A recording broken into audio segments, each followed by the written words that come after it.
content. Alors, il n'y a pas évidemment que la répétition par deux, donc je vous propose maintenant d'arriver à 4 pour un autre point d'équilibre, de symétrie dans le discours. Je veux parler des carrures.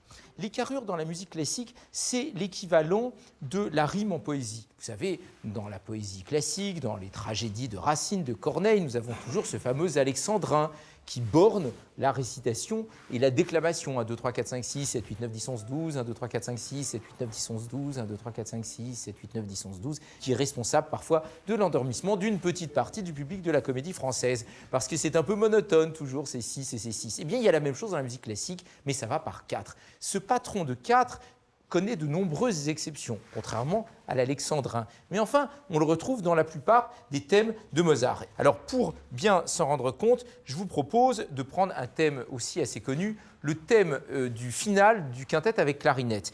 Il y a là un petit thème pimpant très joli, et avec les doigts, je vous indique les 4.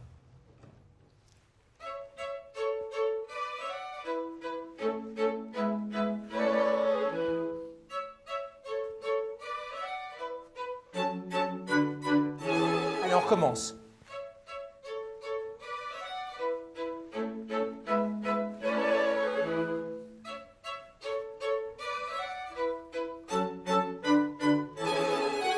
Merci beaucoup. J'ai dit on recommence, non pas parce que je trouvais qu'il n'avait pas bien joué, j'ai dit on recommence parce que je voulais aussi vous faire entendre un autre principe assez habituel du style classique, c'est la répétition de toute une partie, ce qu'on appelle la reprise. Donc non seulement cette musique marche régulièrement par 4 mesures, mais de plus, un groupe de 4 mesures répond à un autre groupe de 4 mesures, c'est ce que j'ai appelé tout à l'heure la réplique, et puis l'ensemble est donné 2 fois. Je ne sais pas si vous me suivez bien, hein. Pam pam pam pam tam param parim pi yam pam pam pam tarela. Fin de la carrure et de la première incise qu'on répète plus ou moins pareil parce que là on sent bien qu'on n'est pas arrivé sur la tonique. Pam pam pam pam pam parim pi dim pi pam pam pim pim paela. Et là le thème est terminé, mais on le donne 2 fois de suite. Tout ça à une époque où on ne disposait pas d'énormément de radios, de chaînes hi-fi et de choses comme ça, et où on avait l'habitude d'entendre les œuvres pratiquement une seule fois, puisque très souvent c'était simplement des créations. On produisait toujours de la nouvelle musique. Donc entendre 2 fois quelque chose, c'était pas mal, et puis je vous l'ai dit tout à l'heure, ça permet la construction du discours musical. Au fond, composer, ça n'est que répéter. C'est comme ça qu'on établit le discours.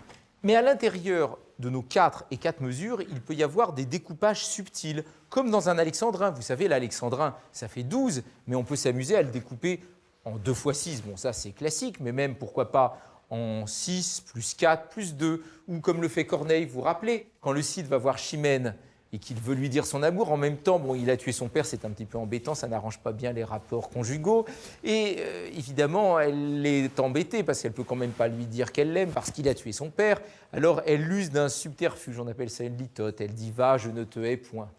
Mais en disant « va, je ne te hais point », elle mange déjà 6 pieds de notre alexandrin de 12. Alors lui, il lui dit que quand même, il comprend qu'elle lui en veuille un petit peu, parce qu'il a quand même tué son papa, c'est son devoir à elle de lui en vouloir à lui. Alors il dit « tu le dois ». Et il mange encore 3 pieds, nous en sommes à 9. Et à ce moment-là, elle n'a plus que 3 pieds, mais elle trouve un moyen de bien rentabiliser ces 3 pieds, puisqu'elle lui répond « je ne puis ». Elle ne peut lui en vouloir. « Va, je ne te hais point, tu le dois, je ne puis ».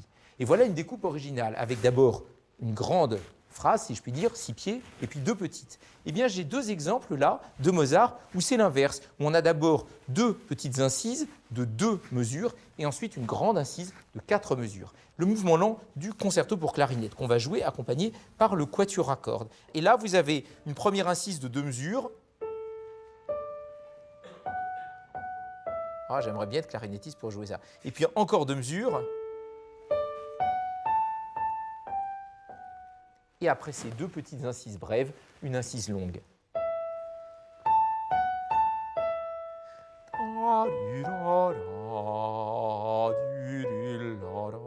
C'est très très vocal. On va compter pendant que Paul nous chante ça.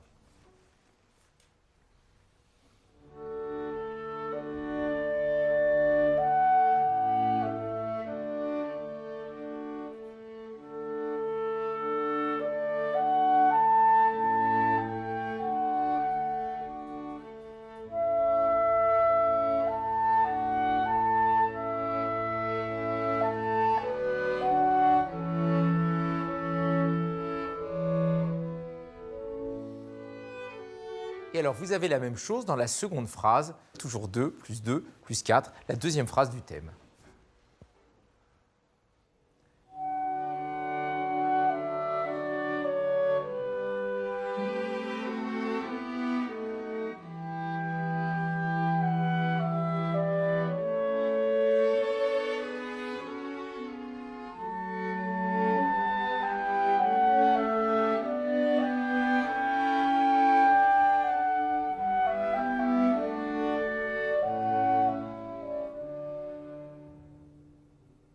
Aussi élevée, aussi inspirée soit la musique que nous écoutons, elle n'en est pas moins fabriquée d'une manière artisanale. C'est ça qui fait la grandeur de l'art. C'est à la fois un art et un artisanat. Ça n'est pas que de l'émotion à l'état pur, c'est une émotion élaborée. Et s'il n'y avait pas tout ce système de répétition, eh bien, la symétrie ne s'installerait pas. Et l'oreille aurait du mal à percevoir, en tout cas à percevoir facilement le discours musical. Or, le style galant, c'est-à-dire ce style qui caractérise la deuxième moitié du XVIIIe siècle, est un style qui se veut avant tout direct, avant tout facile à appréhender, à saisir. C'est un style qui naît un petit peu, en quelque sorte, en réaction avec la période précédente qu'on a trouvée trop complexe, où on utilisait beaucoup la polyphonie, le contrepoint, c'est-à-dire le fait de faire entendre plusieurs thèmes en même temps. On trouvait que c'était difficile à suivre. On veut une musique très simple, très facile, une sorte de variété avec uniquement la mélodie et un accompagnement.